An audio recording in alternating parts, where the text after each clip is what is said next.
When we're out and about, there's a couple of things we like to do before we take off to make sure we travel safe, and that is a vehicle inspection.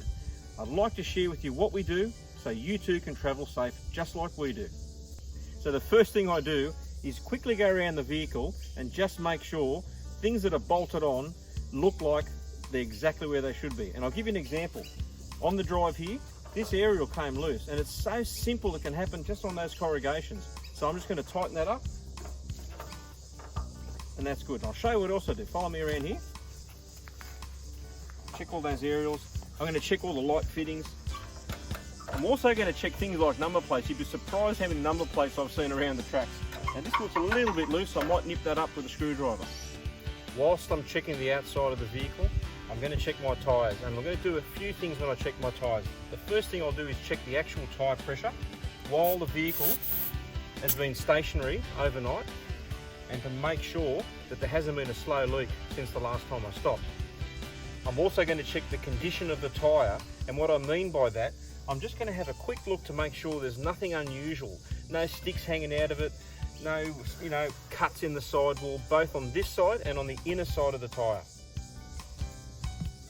Underneath the vehicle, what I'm looking for is any loose cables, any fluids that I can see leaking that shouldn't be there.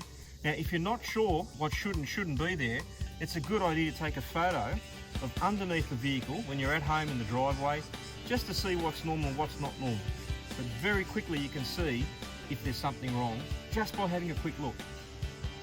When you're doing your checks, you check all the way around the vehicle. Now, in our particular vehicle, we've got this Max Trax utility belt holder. So I'm going to check all this, make sure that's nice and tight. We don't want to lose any of these things, because these could really rescue us, as you've seen in some of our videos. So I'm just going to have a general look around, make sure things are exactly where they should be.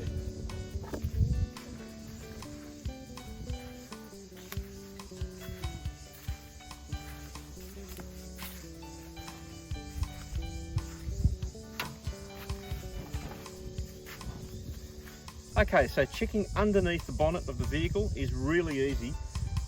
There's a couple of things we're looking for. We're looking for the brake fluid levels, power steering levels. We're going to check the oil, and to do that you just pull out this dipstick and you can have a quick look. You can see that there's a marker on here that tells you what the levels are, and it tells you what the levels should be when the vehicle's cold and hot. I like to check the oil in particular when the vehicle's running a little bit, just to make sure everything's nice and warm. So you can just clean it once, pull it back out, and you can have a look at the level, and you can see that there's enough oil in there. Now, we've recently had the vehicle serviced, but don't be worried if you see black oil, because it is a diesel. Moving along, we're going to check our wiper washer fluid. Now, this is important because if you hit some bull dust or dust or mud, and the windscreen gets covered in that mud, then it's really important to be able to get visibility pretty quick. So that's why we like to have that nice and full. The next thing we're going to check is our coolant level. And one thing to note, never, under any circumstance, open up this lid if the vehicle's hot and been running for a while, because you're going to cause yourself some damage. Wait till the vehicle is cold, and that's why we like to do all these checks first thing in the morning.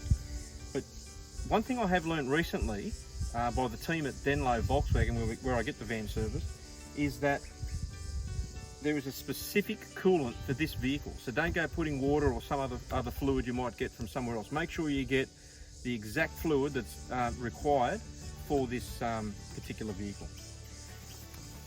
And finally over here, what I'm going to do is check the battery. And what I'm going to do with the battery, I'm just going to give that a bit of a shake and make sure that it's not coming loose as a result of all the corrugations we might drive over.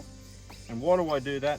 Well, if that becomes loose, you might pull on the some of the cables here. You might pull out your earth or your positive cables, and you can cause yourself all sorts of trouble. So check the terminals, make sure everything's sweet. And finally, I'm just going to have a general look underneath here.